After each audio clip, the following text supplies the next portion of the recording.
Horror कहानियां थी। डरावनी पत्नी।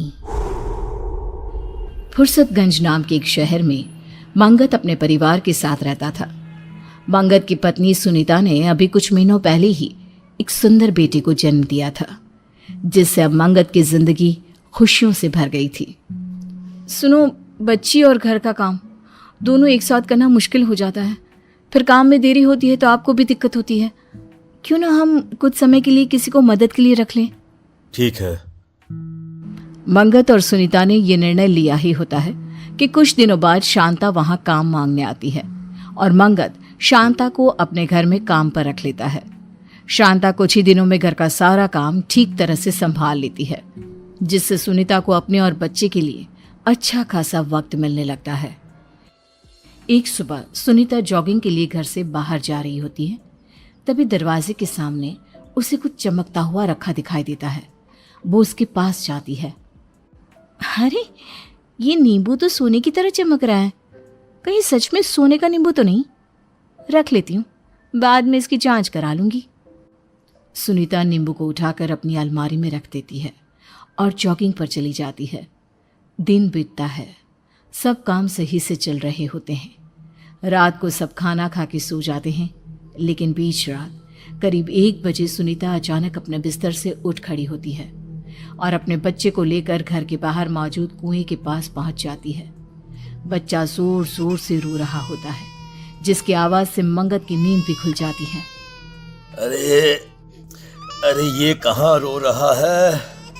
मंगत इधर उधर देखता है, पर बच्चा कहीं ना दिखने पर वो आवाज सुनते हुए दरवाजा खोल घर से बाहर निकल जाता है और सामने का नजारा देख उसकी आंखें फटी की फटी रह जाती है, जहां सुनीता बच्चे को गोद में लिए कुएं की दीवार पर खड़ी थी। ठहर जाओ सुनीता, ये तुम क्या कर रही हो? सुनीता मंगत की ओर देखकर कुछ अजीब तरह मुस्कुराने लगती है। मंगत तेजी से भागकर उसके पास जाता है और बच्चे को छीनकर सुनीता को दीवार से नीचे उतारता है। तुम्हारा दिमाग खराब हो गया है क्या? तुम बच्चे को लेकर यहाँ क्यों आई? आखिर तुम करना क्या चाहती थी? मंगत ये बोल ही रहा होता है कि सुनीता बेहोश हो जाती है। सुनीता की हालत देख मंगत को कुछ समझ में नहीं आता। वो उसे उठाकर कमरे में ले जाता है। आज से पहले सुनीता ने ऐसा कुछ नहीं किया। आखिर ये सब था क्या और क्यों? मुझे विशाल से बात करनी चाहिए। अगले दिन मंगत अपने मनोवैज्ञानिक दोस्त विशाल को फोन करके उसे सारी बात बताता है, जिसके कुछ ही देर बाद विशाल उनके घर पहुंच जाता है और सुनीता से बात करके उसके मन की दशा जानने की कोशिश करने लगता है। अरे तुम चिंता मत करो मंगत, घबराने वाली कोई बात नहीं है। ये स्लीप वॉकिंग का नतीजा हो सकता है। मैंने भाभी को दवाइयां दे दी हैं, अब मैं चलता हूं, ध्यान रखना अपना। विशाल वहां से चला जाता है, जिसकी कुछ दिनों तक तो सब ठीक रहता है, लेकिन फिर एक शाम जब मंगत ऑफिस से घर लौटता है तो अपने कमरे का नजारा देख उसके होश उड़ जाते हैं, जहां सुनीता ने एक बड़ी रस्सी पंखे से बांध रखी थी और दूसरा सिरा अपने मासूम बच्चे के गले में बांध रही थी।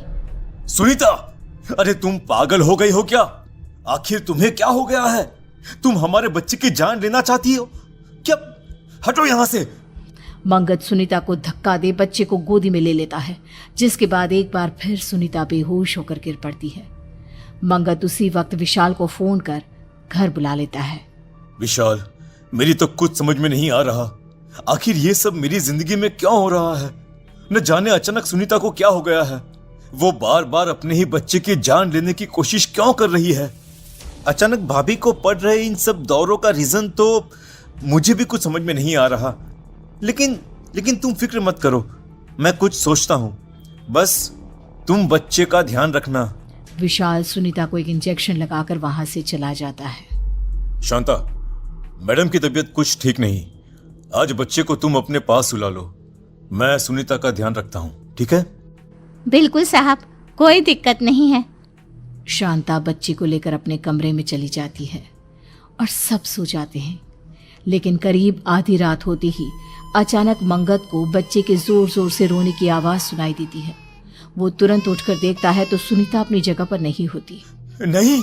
मंगत भागता हुआ शांता के कमरे के पास पहुंचता है, लेकिन शांता और बच्चा उसे कहीं दिखाई नहीं देते। आखिर ये दोनों कहाँ गए? मंगत आवाज सुनते हुए घर में इधर उधर घूम रहा होता है। आवाज तो बेसमेंट से आ रही है। आखिर शांता बच्चे को लेकर बेसमेंट में क्या करने गई है? वो फौरन बेसमेंट में पहुंचता है, लेकिन वहां का नजारा देख उसके पैरों तले जमीन खिसक जाती है। शांता ने बच्चे को खून से बने एक गोले के अंदर लिटा रखा था और बगल में आग जलाकर वो जोर जोर से मंत्र पढ़ रही थी। शांता के खुले बाल, लाल सुर्ख आंखें देख डर से मंगत के मुंह से एक शब्द नहीं निकल पाया। वो हिम्मत कर चुपचाप धीरे धीरे बढ़कर बच्चे को उठाने की कोशिश करने लगा, लेकिन तुरंत शांता ने एक लोहे की रॉड से उसके सर पर वार कर दिया। मर गया। अरे अब मुझे कोई नहीं रोक सकता। खून से लथपथ मंगत किसी तरह अपना फोन निकाल विशाल को कॉल लगा देता है। दूसरी तरफ मंगत का बच्चा जोर जोर से रो रहा था और साथ ही शांता बिना रुके तेज आवाज में मंत्र पढ़े जा रही थी। ओम भट स्वाहा, अंकली कांकली स्वाहा, ओम भट स्वाहा, अंकली कांकली स्वाहा। कुछ देर बाद विशाल वहां आता है, पर शांता अपने मंत्रों में इतनी मग्न होती है कि उसका ध्यान उस पर नहीं जाता और इसी का फायदा उठाकर वो चुपके से लोहे के डंडे से शांता पर वार कर देता है और लपक कर उसे पकड़ रस्सी से बांधने लगता है। छोड़ मुझे, तू नहीं बचेगा, कोई नहीं बचेगा यहाँ, छोड़। शांता को रस्सी से बांध विशाल बच्चे को गोदी में उठा लेता है। अपने बच्चे की जान बचती देख मंगत राहत की सांस लेता है। इतने दिनों से मेरे घर में जो अजीबोगरीब घटनाएं हो रही थी, उसके पीछे मेरी पत्नी की मानसिक स्थिति नहीं, तेरा काला जादू था। बोल बोल, ये सब तूने ही किया है ना? बोल। हाँ, तूने बिल्कुल सही कहा, सब मैंने किया और अगर आज ये बीच में नहीं आता तो मैं अपने मकसद में कामयाब भी हो जाती। एक मासूम बच्चे को मारकर आखिर तू कौन सा मकसद पूरा करना चाहती थी? कौन सा? कुछ सालों पहले मेरे बच्चे की मौत हो गई थी। अपनी काली विद्या की मदद से मैं इस बच्चे की बलि चढ़ा, इसके खून को अपने बच्चे की कब्र पर चढ़ा उसे जिंदा कर लेती, पर तूने मेरे बच्चे को फिर मार दिया। मैं इसका बदला जरूर लूंगी। विशाल और मंगत पुलिस को बुला लेते हैं और शांता को उनके हवाले कर देते हैं।